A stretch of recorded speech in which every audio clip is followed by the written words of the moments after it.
कह रहा हूं, कल के लिस्ट में 4 तरीके के कंपनी हैं, 4 तरीके के कंपनी हैं। पहला जो कंपनी जो इस कैटेगरी में आता है, चंदा दो धंधा लो, यानी कि बॉन्ड बेचा उसके बाद कॉन्ट्रैक्ट मिला।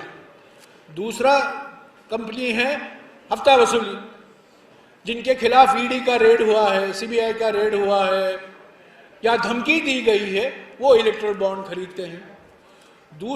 तीसरा कैटेगरी कंपनी ये है जिनको कॉन्ट्रैक्ट मिला हुआ है और वो कॉन्ट्रैक्ट मिलने के लिए घूस देते हैं सीधा।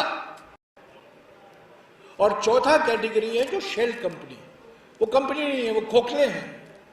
खोखले कंपनी को इस्तेमाल किया गया है चंदा इलेक्ट्रल बॉन्ड खरीदने के लिए।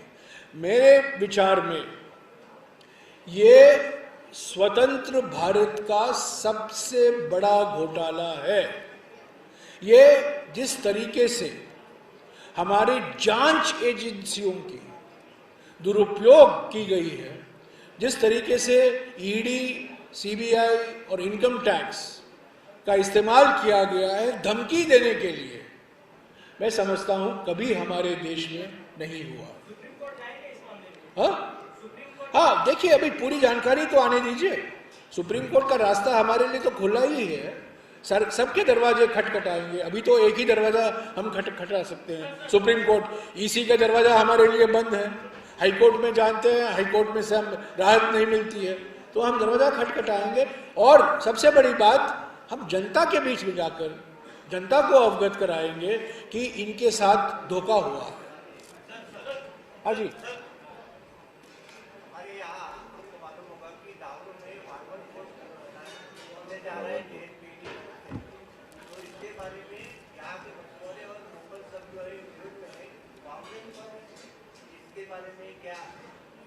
कुछ 7 महीने पहले मैं पूर्व पर्यावरण मंत्री हूं, मैं वाधवन जगह गया, वो पोर्ट देखा हूं। कई साल पहले गया था, अभी नहीं गया हूं, कई साल पहले गया था। मैं जानता हूं कि यहाँ के आदिवासी समाज, यहाँ के मछुआरे, हजारों लोग इस बंदरगाह के खिलाफ हैं। और मैंने स्पष्ट कहा है कि सुनवाई के बिना पर्यावरण की अनुमति कानून के मुताबिक नहीं दी जा सकती। पब्लिक हियरिंग होना जरूरी है, सबको सुनकर ही निर्णय लेना चाहिए।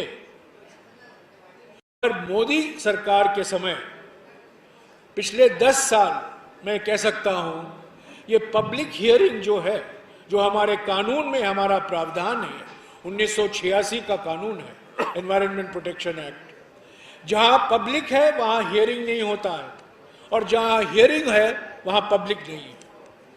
ऐसे ही इनको अनुमति दी जाती है। हम इस बंदरगाह के खिलाफ हैं। मैंने स्पष्ट भाषा में कहा है, हम आदिवासियों और मछुआरों के परिवारों के साथ खड़े हुए हैं। और जिस तरीके से, और खास तौर से ये देवेंद्र फडणवीस का बड़ा योगदान है इस प्रोजेक्ट में, जबरदस्ती ये बंदरगाह प्रोजेक्ट जो लगा रहे हैं, हम इसके खिलाफ हैं। जनता से विचार विमर्श होना चाहिए, उनसे बातचीत होनी चाहिए, उनकी जो आशंकाएं हैं उनको दूर करने की कोशिश की जानी चाहिए। ये नहीं कि आपने तय किया कि यहां बंदरगाह होगा और बंदरगाह वहीं होगा। समझ गए? हाँ जी,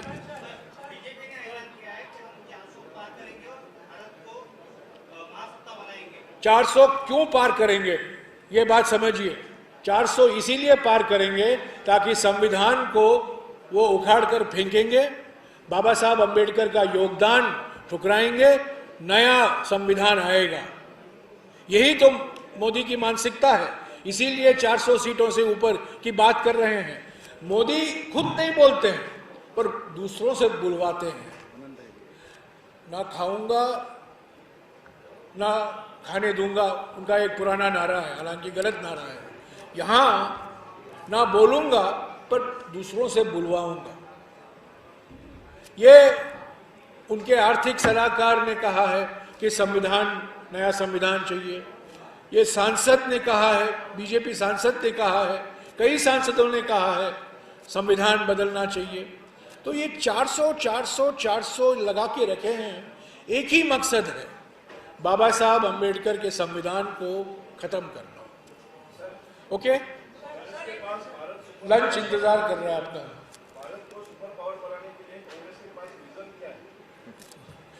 75 साल से कांग्रेस पार्टी ने आज़ादी की लड़ाई लड़ी, आज़ादी आई, इसमें आरएसएस का कोई योगदान नहीं था।